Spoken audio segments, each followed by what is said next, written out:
আল্লাহর পয়গম্বর সাল্লাল্লাহু আলাইহি ওয়াসাল্লাম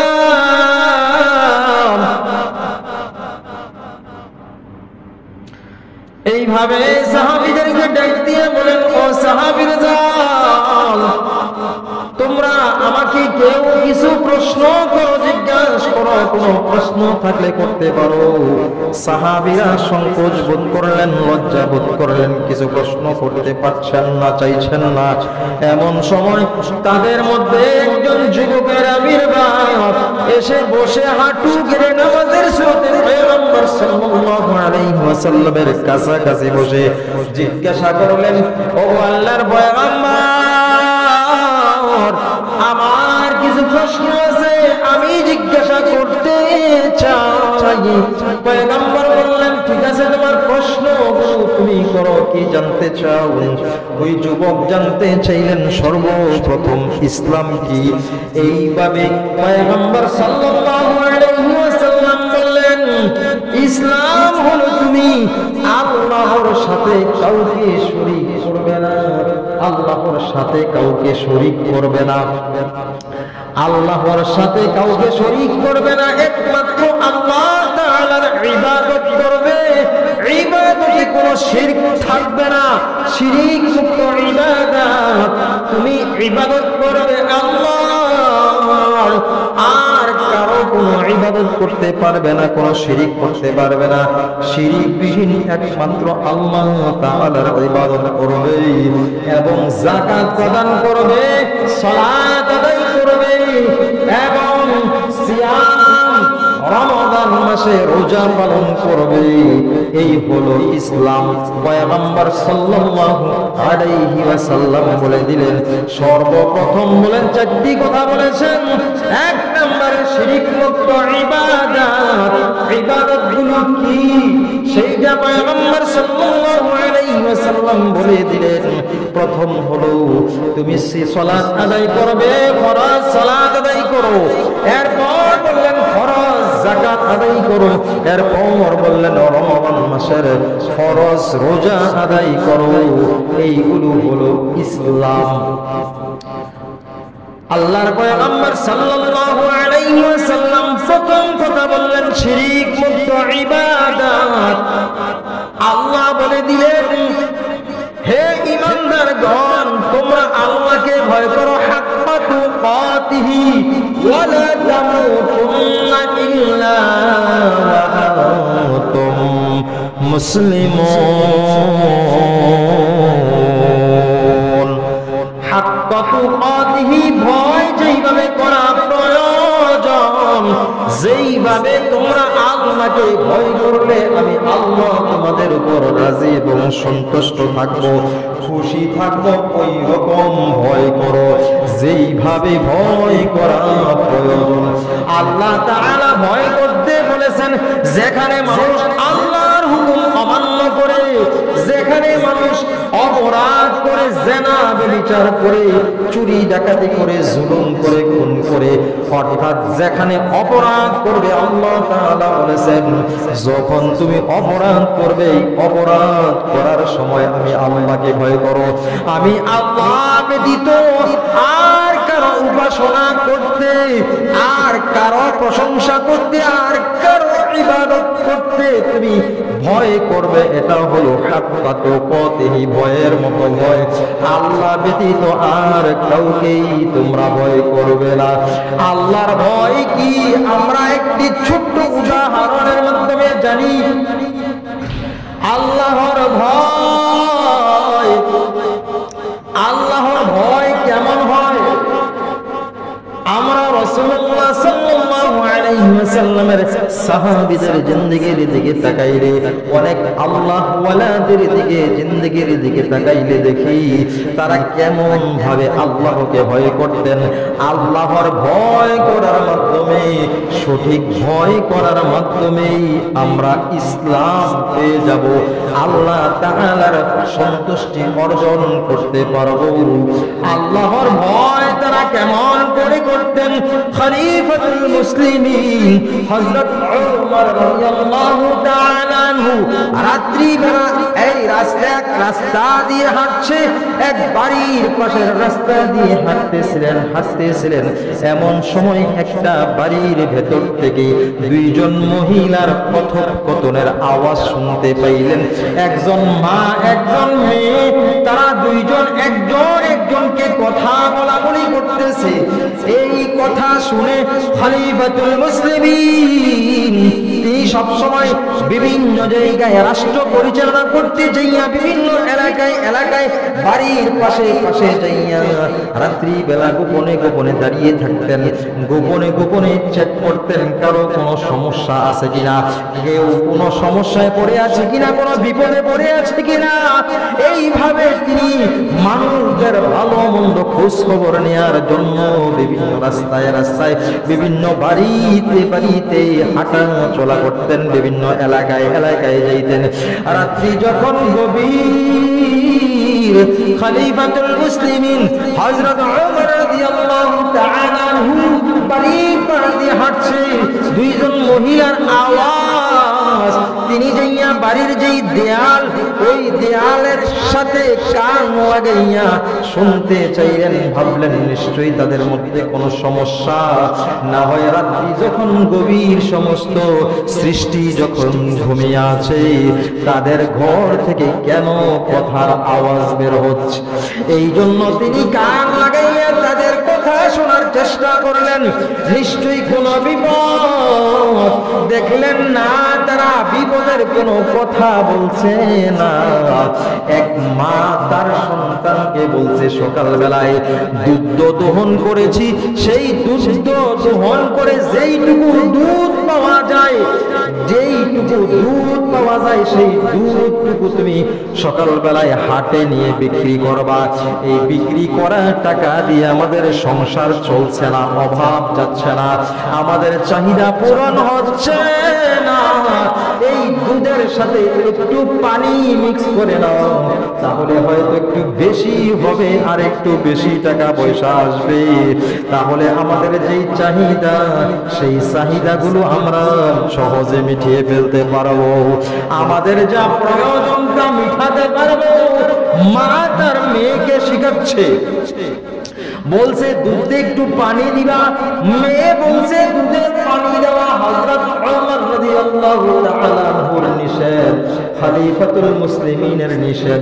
যদি মা হযরত খলিফাতুল মুসলিমিন নিষেধ করেছে দুধে পানি দেওয়া ভালো নয়, অন্যায় কাজ, অপরাধ কাজ, পাপের কাজ, মানুষকে ধোঁকা দেয়া পাপের কাজ, এই কাজ করতে পারবো না।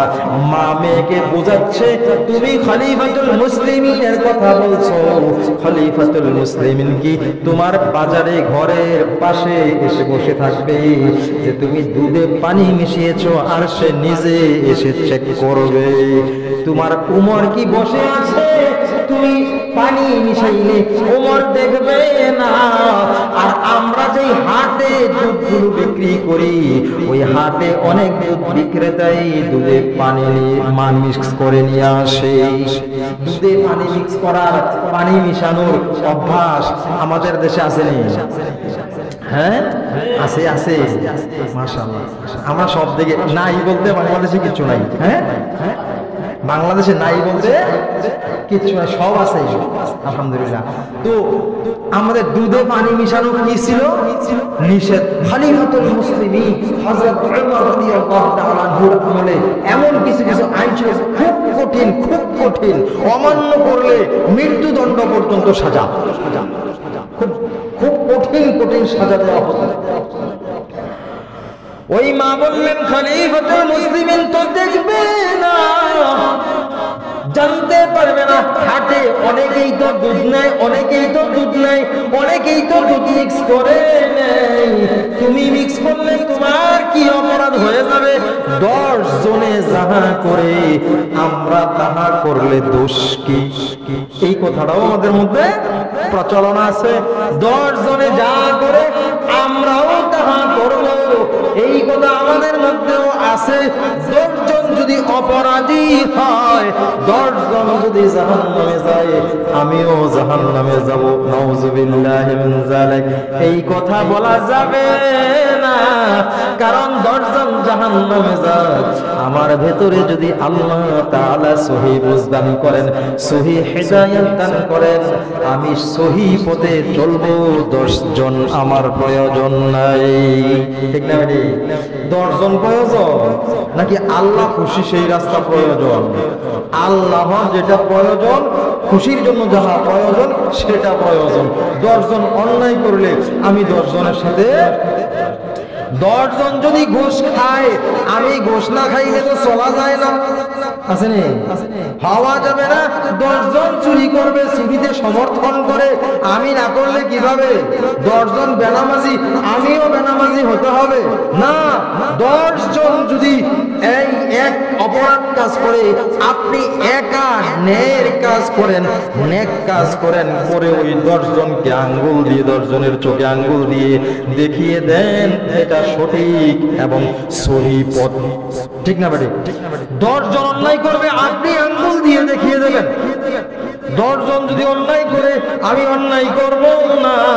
আমি ভয় করি কাকে? আল্লাহকে। আমি ভয় করি আল্লাহকে, আমার ভিতরে আছে আল্লাহর ভয়। আল্লাহ বললেন আমানুত্তাকুল্লাহ, ঈমান এনেছো তো আল্লাহকে ভয় করো। ঈমান গ্রহণ করেছো তো এরপর কি করো? আল্লাহকে ভয় করো। হাক্কা তুকাতিহি, যেইভাবে ভয় করা প্রয়োজন, যেইভাবে ভয় করলে আমি আল্লাহ সন্তুষ্ট, যেইভাবে ভয় করলে আমি আল্লাহ তোমার উপর রাজি হয়ে যাই, তোমাকে গোলাম হিসেবে মেনে নেই, সেইভাবে তুমি আমি আল্লাহকে ভয় করো। এবং এই ভয়ের মাধ্যমে তুমি ইসলাম মানো এবং মুসলমান হও। যদি মুসলমান না হও তাহলে মৃত্যু বরণ করিও না। মৃত্যু অবধারিত, নির্ধারিত, তবু আল্লাহ বললেন তাহলে কি করো না? মুসলমান না হয়ে মৃত্যুবরণ করিও না। তার মানে মৃত্যুর আগে মুসলমান হও। মৃত্যুর আগে কি হও? মুসলমান হও। এই মুসলমান হওয়ার আগে আল্লাহ বলেছেন আল্লাহকে এই ভয় করার কথা। এখানে খলিফাতুল মুসলিমিন ওমর রাদিয়াল্লাহু তাআলা আনহু ঘরের পাশে দেয়ালে কান লাগাইয়া শুনতেছে, বলতেছে, মা বলতেছে, ও মেয়ে, দুধে পানি মিক্স করলে আরো 10 জনে যা করে তুমিও তাই করবে, কেউ তোমাকে দেখবে না। ওমর তো দূরের কথা, কেউ বুঝতে পারবে না। এইবার মেয়ের মুখ থেকে, জবান থেকে জবাব আসছে, ও মা, আপনি তো আমাকে বললেন খলিফাতুল মুসলিমিন দুধে পানি মিশাইলে দেখবে না। আপনি মনে করুন খলিফাতুল মুসলিমিন দেখবে না, কিন্তু যিনি সত্য এবং ন্যায়ের পক্ষে আমার আল্লাহ, তিনি তো রাতের গভীরেও অন্ধ হয়ে যান না, তিনি দেখেন। সুবহানাল্লাহ। শুনতেছে কে? খলিফাতুল মুসলিমিন ওমর দেয়ালে কান লাগাইয়া কথাগুলো শুনতেছে। মেয়ে আর মেয়ের মার কথাগুলো, হ্যাঁ, মা বলতেছে দুধে পানি মিক্স করো, ওমর দেখবে না। আর মেয়ে বলতেছে, মা, দুধে পানি মিক্স করলে ওমর দেখবে না, তাতে কি হয়েছে? ওমরের আল্লাহ দেখবে। সুবহানাল্লাহ। ওমর দেখবে না, কিন্তু ওমরের আল্লাহ দেখবে। আল্লাহর আদালতে যেই দিন তুমি উপস্থিত হইবা, যেই দিন সাক্ষ্য দান করব, সমস্ত কিছু আমাদের পক্ষে সাক্ষী দেবে, সেই দিন সমস্ত প্রকৃতি, সমস্ত গাছপালা, পোকামাকড় সহ আমাদের বিরুদ্ধে সাক্ষী দেবে। আমাদের জবান, আমাদের অঙ্গ প্রত্যঙ্গ গুলো যেই দিন সাক্ষী দেবে, আমাদের হাত সাক্ষী দেবে, পা সাক্ষী দেবে, সেই দিন তুমি কোথায় লুকাইবা? সেই আল্লাহ তো আমাদেরকে এখন দেখতেছে। আমরা যদি দুধে পানি মিক্স করি, আল্লাহর চোখে পড়ে যাব, আমি এই কাজ করতে পারবো না। সুবহানাল্লাহ। এখানে একটা শিক্ষণীয় বিষয়, এখানে একটা শিক্ষণীয় বিষয়। শিক্ষণীয় বিষয়টা কি করতো? মা বলছে মেয়ে পারবে না, মা বলছে মেয়ে পারবে না। আমরা অনেক সময় এই কথা বলি, মায়ের আদেশ মানতে যাইয়া, বাবার আদেশ মানতে যাইয়া জাহান্নামে যাইতে গেলেও যাব। এই কথাটা কিন্তু আমাদের মধ্যে আছে, আছে না নাই? অনেক এলাকার মধ্যে এগুলো বলে, বাবার আদেশ মানতে যাইয়া জাহান্নামী হইলে হমু, তবুও বাবার আদেশ মানমু, তবুও মায়ের আদেশ মানমু। মা বাবার আদেশ মানবেন যতক্ষণ সেটা আল্লাহর বিরুদ্ধে না যায়, আল্লাহর হুকুমের বিরুদ্ধে যতক্ষণ না যায়। হুকুম একমাত্র চলবে কার? আল্লাহর। ইনিল হুকমু ইল্লা লিল্লাহ। আল্লাহ তাআলার হুকুম, আল্লাহ তাআলার ক্ষমতা, আল্লাহ তাআলার বিধান ব্যতীত আর কারো বিধান এই দুনিয়ায় চলবে না। হুকুম একমাত্র চলবে কার? আল্লাহ।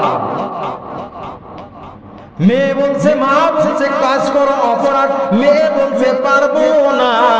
মা যদি আদেশ করে মেয়ের জন্য শোনা জরুরি, কিন্তু অন্যায় আদেশ করলে সেটা মেয়ে মেনে নেওয়া জরুরি না, বরং এটাকে প্রত্যাখ্যান করা তার জন্য জরুরি।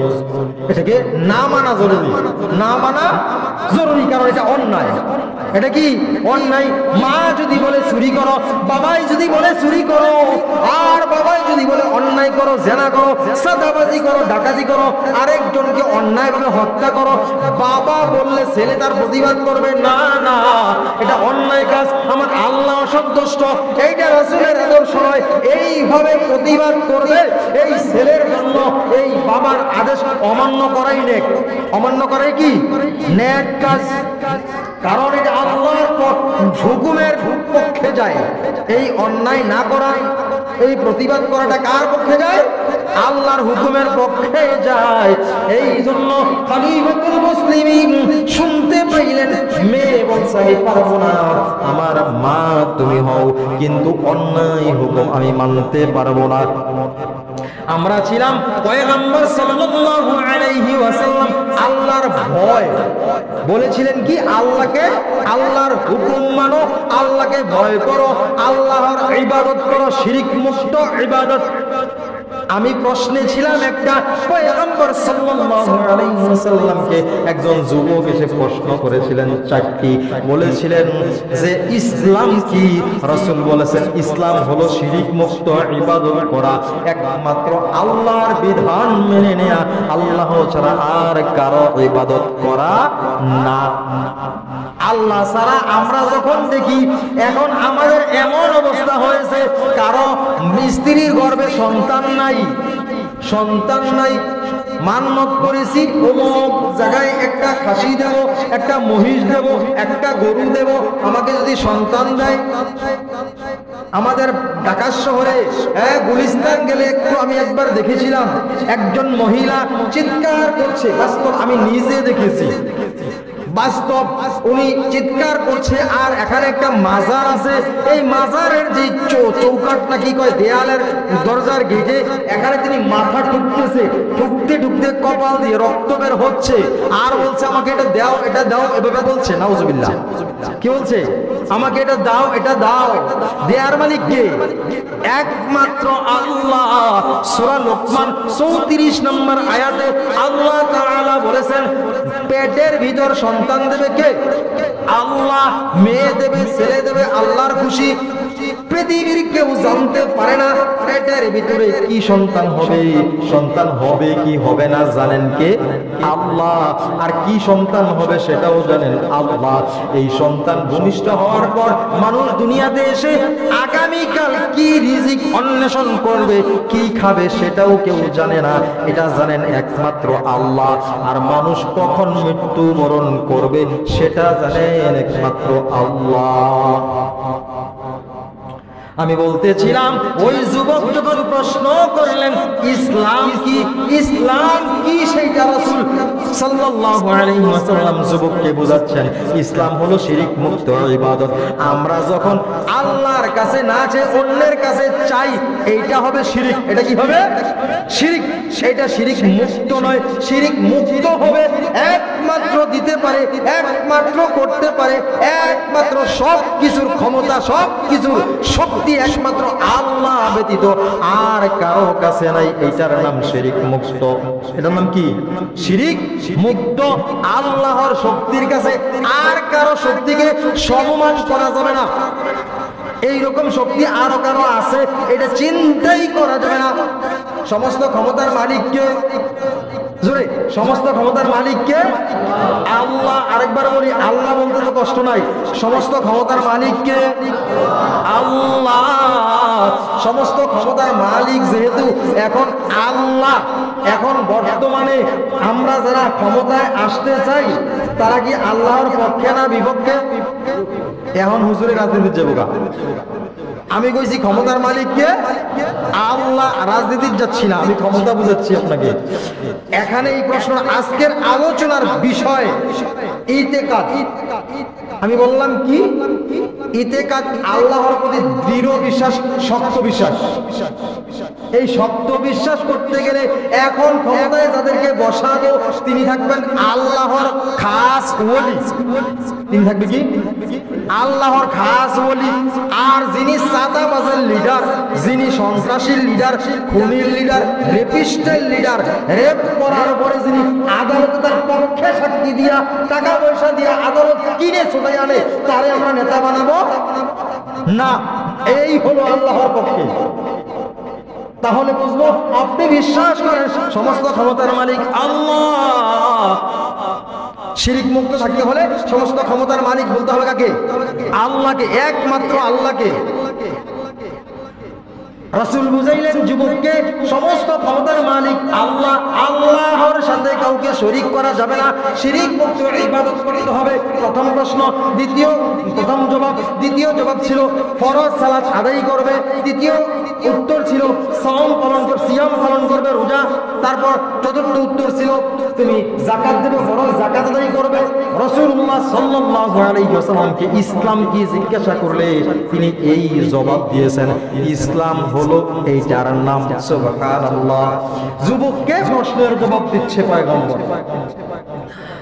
এইবার দ্বিতীয় প্রশ্ন করলেন, ও আল্লাহর রাসূল, ঈমান কি? ঈমান।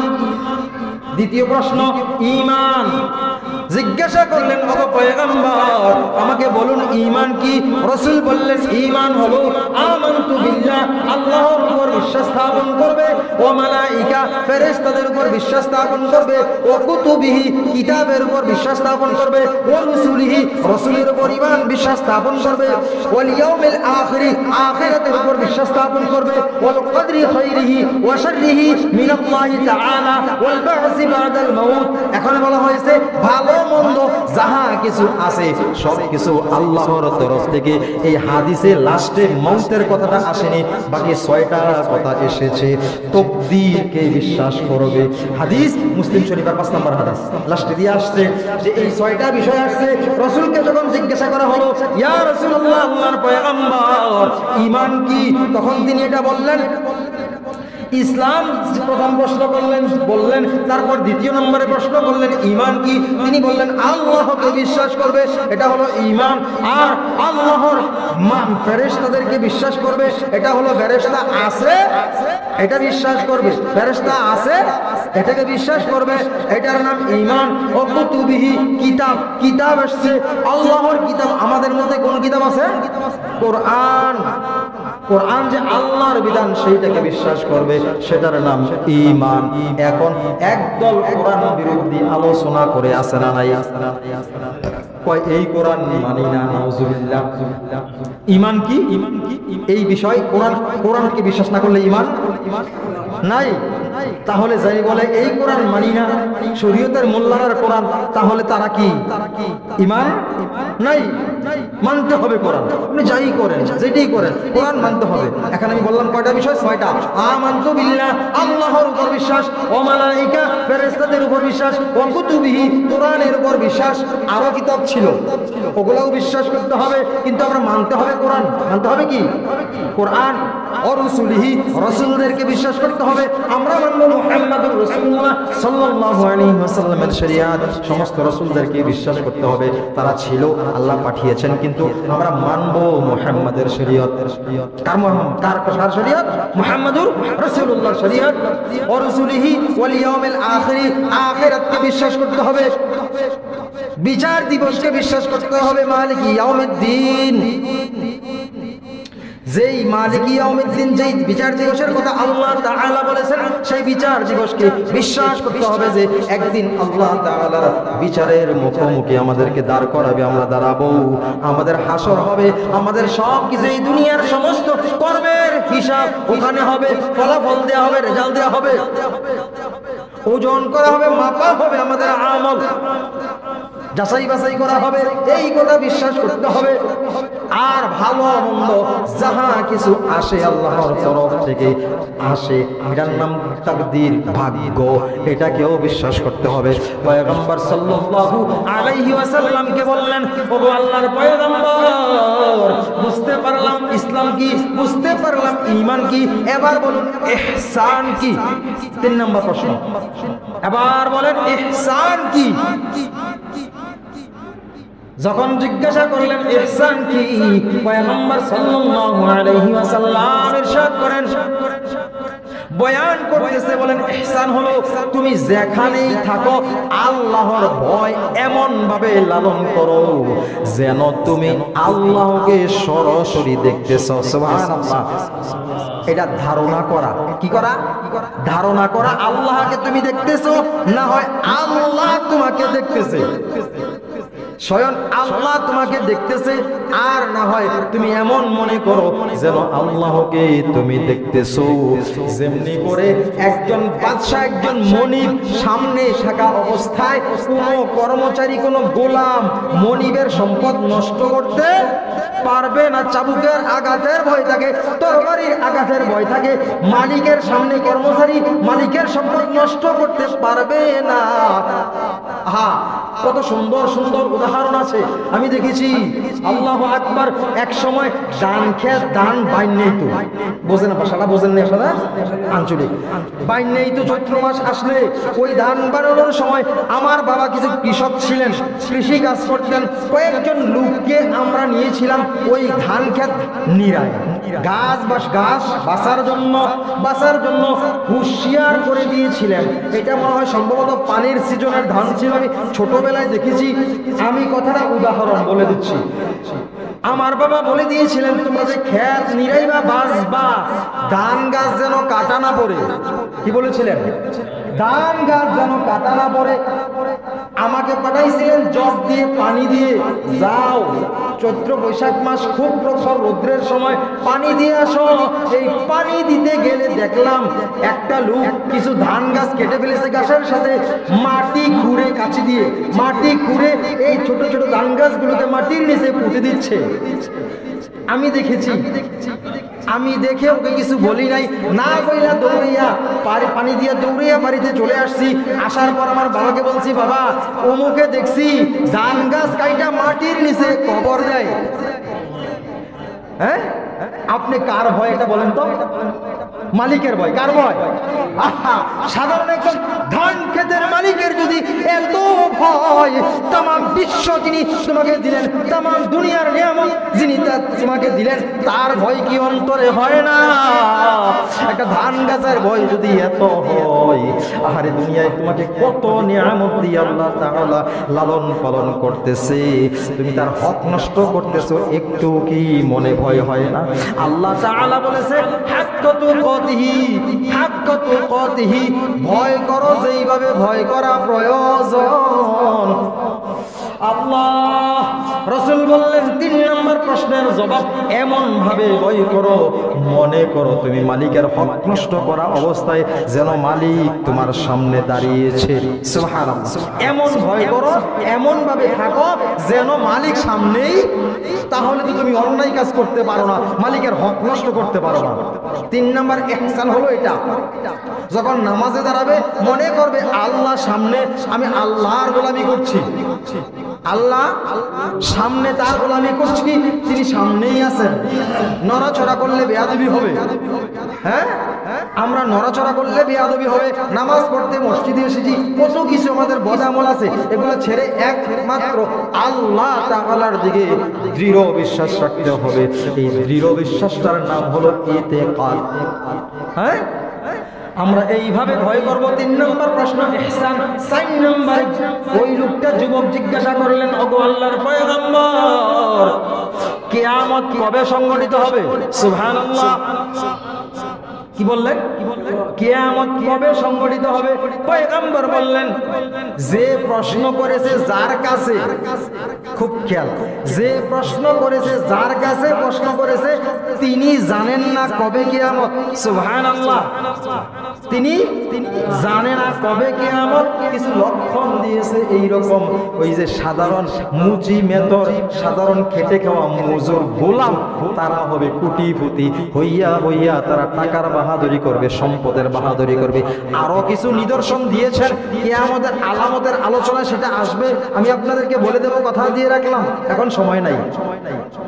কিয়ামতের আলামত এটা রাসূল বলে দিই একই হাদিসের লাস্টে দিয়ে, এটা এই জন্য বলতে হয়েছে, একই হাদিসের লাস্টে। তো আল্লাহ রাসূল বললেন কিয়ামত কবে হবে আমি জানি না। যাকে প্রশ্ন করেছেন সে জানে না, তবে কিছু আলামত দিয়েছেন। এই আলামতে, কিয়ামতের আলামতে কথাগুলো বলে দেব। তারপর বলে দিয়েছেন, রাসূল বললেন, এই যে সূরা লুকমানের 31 থেকে 34 নম্বর আয়াত পাঠ করে শোনাইলেন রাসূল, শোনাই দিলেন। লাস্টে 34 নম্বর আয়াতে বলে দিয়েছেন, পেটের ভিতরে কে আছে জানেন আল্লাহ, ছেলে আছে কি মেয়ে আছে জানেন আল্লাহ, সন্তান দেবে কি দেবে না তিনি জানেন আল্লাহ, রিজিক কি অন্বেষণ করবে সেটা জানেন আল্লাহ, সে জানে না। মৃত্যুবরণ কোথায় করবে, কখন করবে, কোথায় যায় মরবে, এটাও তিনি জানেন না, জানেন কে? আল্লাহ। এই কথা, এই আয়াত তেলাওয়াত করা শেষ করতে করতে যুবক নাই হয়ে গেলেন, চলে গেলেন। চলে যাওয়ার সঙ্গে সঙ্গে সাহাবীরা রাসূলকে বললেন, ইয়া রাসূলুল্লাহ, আল্লাহর পয়গম্বর, এই মানুষটা কোথায় গেল? তাকে ধরে তাকে আবার নিয়ে আসেন, আরো কিছু প্রশ্ন করুন। রাসূল বললেন, তাকে আর পাবে না। তোমরা যে আমাকে প্রশ্ন করতে লজ্জা বোধ করছিলে, এই জন্য জিবরাইল আমিন তোমাদের একজন মানুষের স্রোতে এসে আমার সামনে এসে এই প্রশ্নগুলো করে গেছে, তোমাদের লজ্জাটা ভাঙিয়ে দেওয়ার জন্য, যাতে তোমরাও আমাকে আবার প্রশ্ন করতে পারো। সুবহানাল্লাহ। জিবরাইল এসে কয়েকটা প্রশ্ন করছে মানুষের স্রোতে, যাতে তোমরা প্রশ্ন করতে কোনো লজ্জা না পাও, এই জন্য জিবরাইল আসছিল। উনি আর নাই, চলে গেছে। সুবহানাল্লাহ। তা আমরা এখান থেকে কি পাইলাম? আল্লাহর প্রতি দৃঢ় বিশ্বাস করতে হলে কি করতে হবে? শিরিক মুক্ত সবচেয়ে বড় যে জিনিসটা, সেটা কি? শিরিক মুক্ত ইবাদত। সালাত ইবাদত, যাকাত ইবাদত, হজ ইবাদত, সিয়াম ইবাদত, রোজা ইবাদত, যত কিছু করেন আপনি সব হলো ইবাদত। কিন্তু শিরিক মুক্ত হবে নাকি শিরিক যুক্ত হবে? শিরিক মুক্ত। শিরিক মুক্ত। শিরিক যুক্ত হলে কোনো ইবাদতই কাজে আসবে না, কোনো ইবাদত কাজে আসবে না। যদি শিরিক মুক্ত, আপনি 5000 মানুষের খাবার করেছে, 5000। আমরা বাঙালিরা লবণ খাইতে অভ্যস্ত, কি বলেন? কথা কয়, লবণ খাইতে অভ্যস্ত না? তরকারিতে অনেক সুস্বাদু নিয়ামত তৈরি করছে, লবণ দেয় নাই। লবণ আপনার কেমন হবে? যে খাবার তৈরি করছে তার জন্য দোয়া করবেন না বদদোয়া? কেউ খাইতে চাইবে? কেউ খাইতে, সাধারণ খাবারের বেলা। আর ইবাদতের বেলা যদি আল্লাহর সাথে কাউকে শরীক রাখা হয়, মনের মধ্যে শিরকের আনাগোনা থাকে অথবা গন্ধ থাকে, তাহলে এই ইবাদতে মজা হয়? আমরা ইবাদত করে মজা পাই না। এই কারণে ইবাদত করে মজা পাই না কেন? শিরিক মুক্ত করতে পারি না, শিরিক মুক্ত করতে পারি না। নামাজ পড়ি, ভালো করে নামাজ পড়ি এমন ভাবে যাতে মানুষ দেখলে মনে করবো বাহ, একজন নামাজি। আবার অনেকে নামাজ পড়ি মানুষ দেখানোর জন্য, মানুষে যে আমার মুসল্লি কয়। এটার প্রমাণ কি আমি দেখাই দেবো? সময় তো নাই, সময়ে দেখাই দেবো এক সময়। প্রমাণ শর্টকাটে বলে দিচ্ছি। যেই ব্যক্তি নামাজ পড়েও অন্যায় কাজ করে, নামাজ পড়েও জেনা করে, নামাজ পড়েও চুরি করে, বাটপারি করে, সেই ব্যক্তি আপনি বুঝবেন এই লোকটা নামাজ পড়ে আল্লাহর ইবাদতের জন্য নয়, মানুষ দেখানোর জন্য। তার জন্য এটা প্রমাণ। কারণ নামাজ পড়ে তার দ্বারা অন্যায় কাজ ছাড়তে সমস্যা হয়, ছাড়তে পারছে না, তাহলে বোঝা যাবে অন্যায়কারী যেহেতু অন্যায় ছাড়তে পারছে না। আল্লাহর কোরআনে বলেছে, ইন্নাস সালাতা তানহা আনিল ফাহশাই ওয়াল মুনকার, নিশ্চয়ই নামাজ মানুষকে খারাপ অন্যায় গর্হিত কাজ থেকে দূরে সরিয়ে দেয়, সাফ করে দেয়, পরিষ্কার করে দেয়। তাহলে আপনাকে করছে না, বোঝা গেল আল্লাহর জন্য আপনি ইবাদত করছেন না, আপনার ইবাদত শিরিক মুক্ত নয়। আল্লাহর জন্য ইবাদত করলেই একমাত্র শিরিক মুক্ত হবে, আর মানুষ দেখানোর জন্য করলে শিরিক মুক্ত হবে না। এই ইবাদতে আপনার কোনো উপকারে আসবে না। আল্লাহ তাআলা আমাদেরকে শিরক মুক্ত ইবাদত করার তৌফিক দান করে সকলে জোরে চিৎকার মেরে বলি আল্লাহুম্মা আমিন। ওয়া আখির দাওয়ানা আলহামদুলিল্লাহি রাব্বিল আলামিন। আসসালামু আলাইকুম ওয়া রাহমাতুল্লাহি ওয়া বারাকাতুহু।